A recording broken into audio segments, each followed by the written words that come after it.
The Big 12 is a conference, not an orphanage. But what if there were two really rich orphans? This is Locked On Big 12. You are Locked On Big 12, your daily podcast on the Big 12 Conference, part of the Locked On Podcast Network, your team every day. Happy Monday, everybody. Welcome to Locked On Big 12. Thank you for making Locked On Big 12 your first listen every single day. I know you do. I'm Drake Toll from ESPN Central Texas. Saturday was bad. We officially have bad. The Big 12 has lost to Miami of Ohio and Texas State and Ohio and South Alabama, and things are just not great. So you know what? Let's look at the future of the Big 12. And we'll continue to break stuff down from Saturday. I'm going to talk today about whose seats are getting hot. I'll talk about BYU and Arkansas, what it means for this league. But there were rumors. Greg Swaim posted this, and a couple other people that I was like, I wonder how much validity this has. This whole Washington State and Oregon State to the Big 12 thing. Well, is this a real thing? So I started asking around in some corners, and the consensus that I got was, hey, listen, every time a crazy idea has come up about the Big 12, it's usually, as wild as many of them have sounded, they've usually had some kind of warrant to them. Remember, there was a point 2 or 3 months ago where we were all in the same, hey, the Big 12 is going to take Colorado, the Big 12 is going to get Utah somehow. And we kept saying that for months on end, and the Utah fans would push back, and the Pac-12 media would push back, and we were the crazy ones for thinking the Big 12 was going to expand even further. And then guess what happened? All those wild rumors, those things that weren't true, ended up coming to fruition. So now I try to give everything a little litmus test here and really try to like, okay, how legitimate would it be if the Big 12 expands even further? Now, and what would this mean for Washington State and Oregon State? Because now you, the TCU fan, you, the Houston fan, the Cincinnati fan, you are going to have to play Washington State and Oregon State in the event that they come to this league. The likelihood this happens is not as crazy as I once thought. And I also have made the comment on this show, there is no way that Washington State and Oregon State can win their way into the Big 12.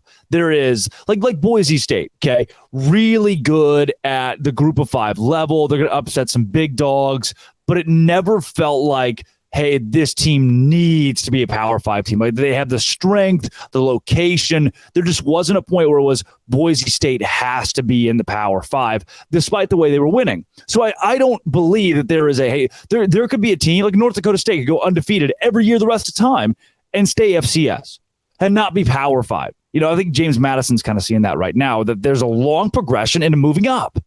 So I don't care if Washington State and Oregon State go undefeated the next 10 years. That's not exactly what's going to get them into the Big 12. It's not what got Arizona here. Arizona has sucked for the last few years. It's not what got Arizona State here. Arizona State has sucked the last few years. But they got the invite to the Big 12 because of brand, prowess, money. That's the jazz that gets you here. And guess what? Washington State's got some of that. Oregon State's got some of that. This is not your grandpa's Washington State, Oregon State. Now, that they are not world beaters. And I'm going to tiptoe around this conversation a little bit here. I need you to work with me. Work with me.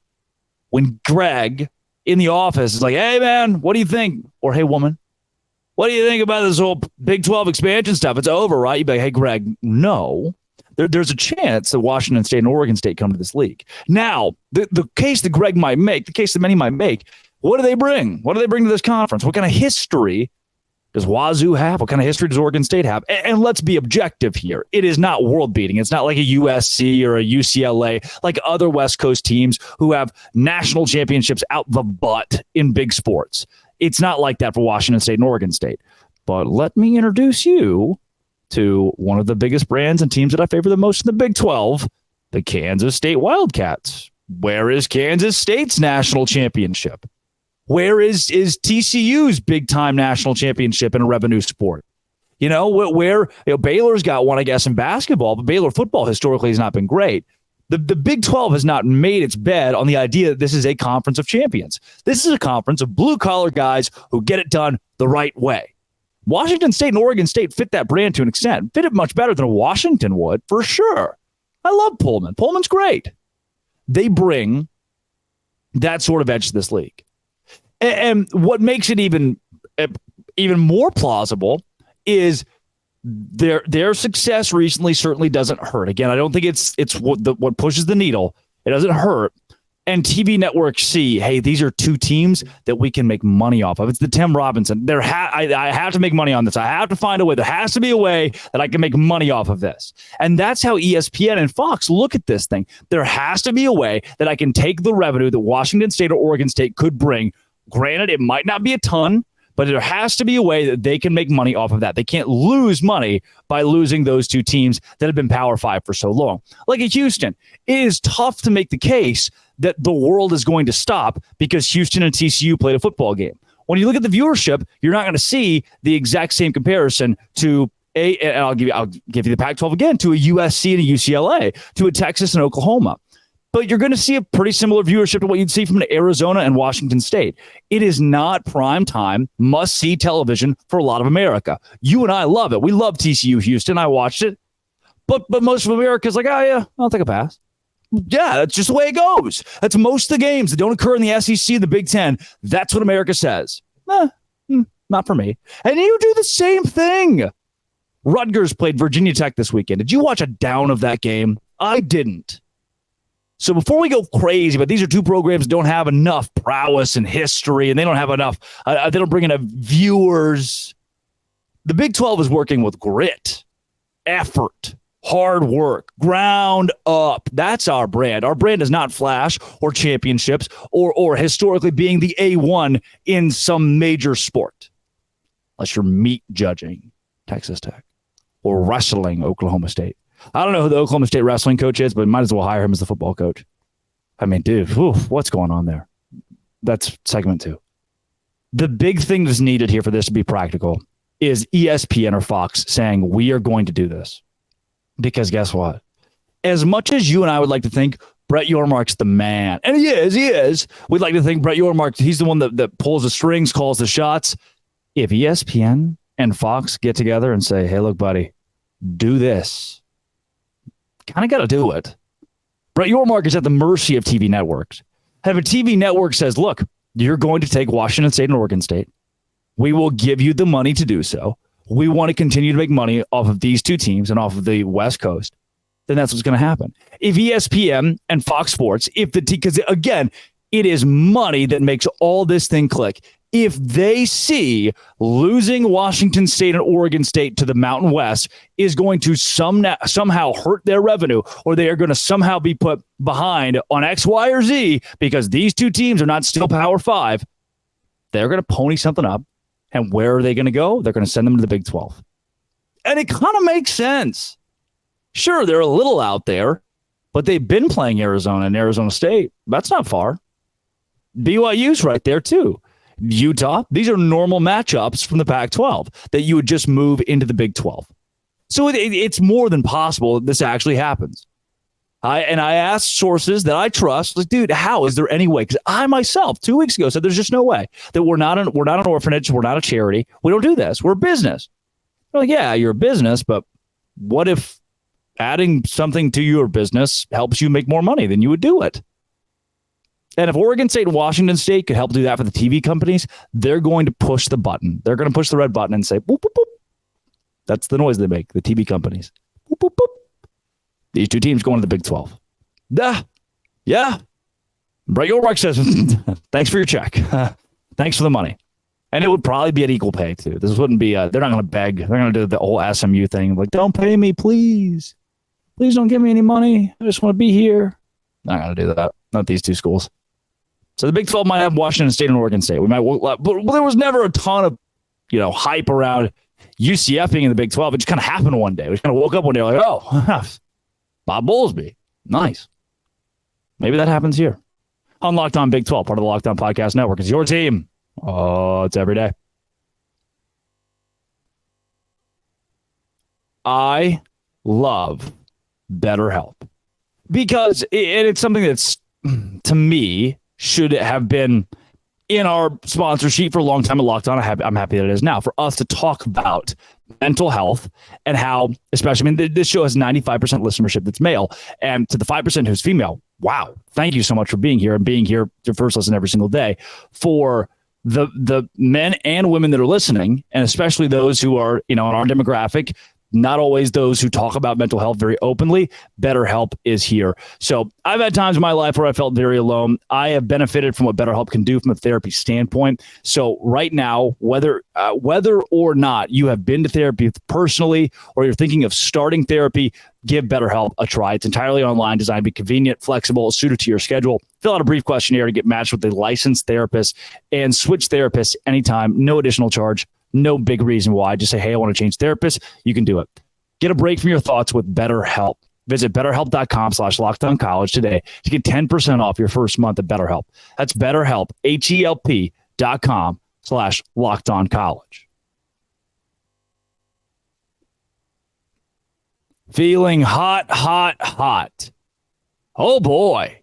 The Big 12 coming into this season, I said it on the podcast probably, a month ago maybe, or I was like, yeah, there is one coach on the hot seat. It's Neil Brown, and the seat is so hot that it doesn't even matter, that there's nothing, that he's just a dead man walking. He's so hot at this point, he doesn't even feel it anymore. He's just like, yeah, whatever, I'm going to get fired at some point.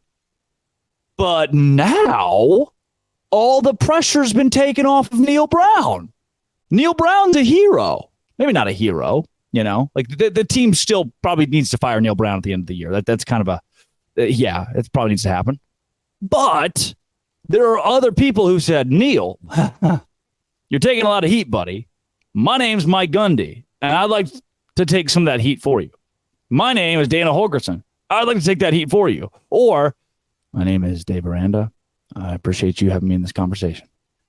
It is baffling to me that we've had to open up this hot seat conversation so much, because I didn't expect that to be the case. I did not expect that we would be having a conversation about Dave Aranda being on the hot seat in the Big 12 after 3 weeks of play. I thought that Baylor would easily be 2-1, 3-0. I thought that Oklahoma State was going to beat South Alabama.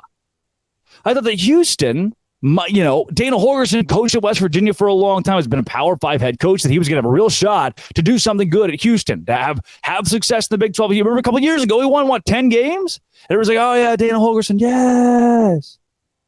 That team sucked on Saturday. They were competitive. They were competitive to an extent for a degree of time where you're like, okay, was it 13? I think halftime was like 20-13 or something. And at one point, it's 13-10, I believe.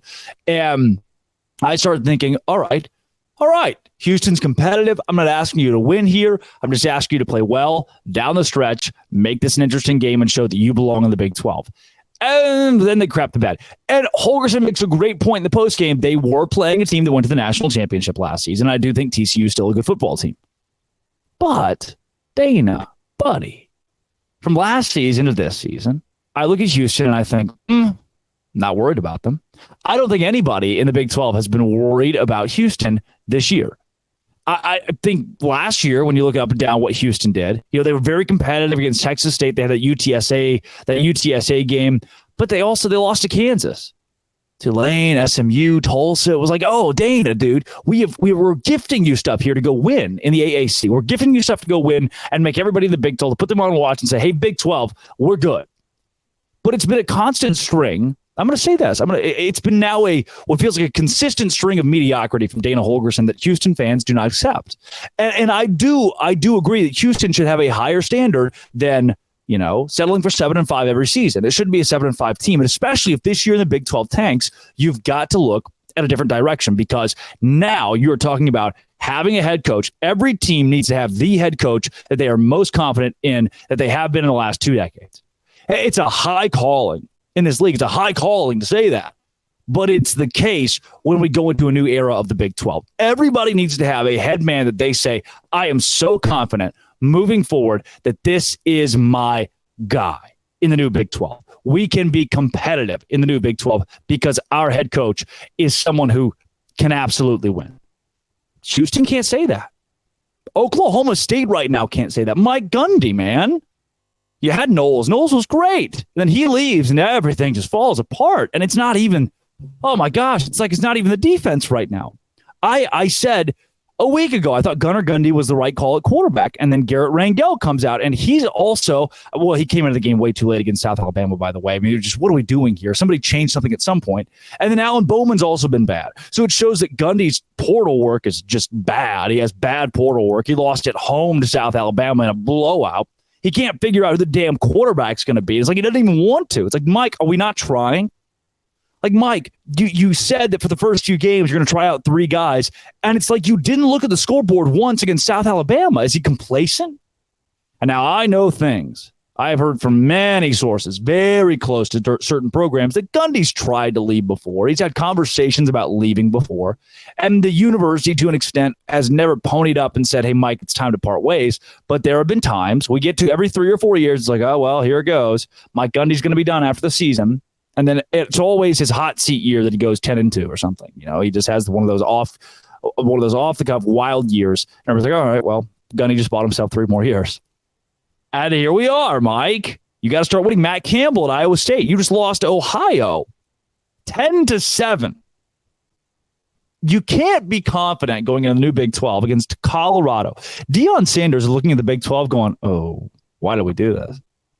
Why did we do this? Because some of these programs look like jokes right now. Iowa State losing to Ohio is a joke.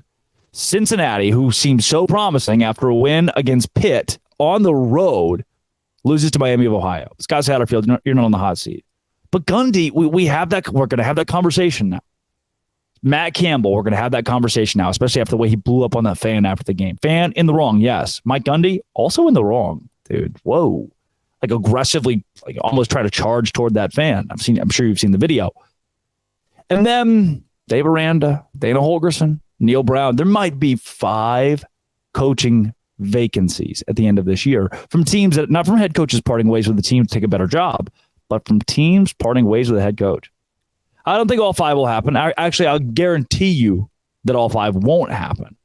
But man, the conversation on those 5 is certainly open at Locked On Big 12. Part of the Locked On Podcast Network, your team every day. Sometimes I have too many beers. Automatic. Luckily, I can do that because these brews are non-alcoholic beers. That is at Athletic Brewing Company.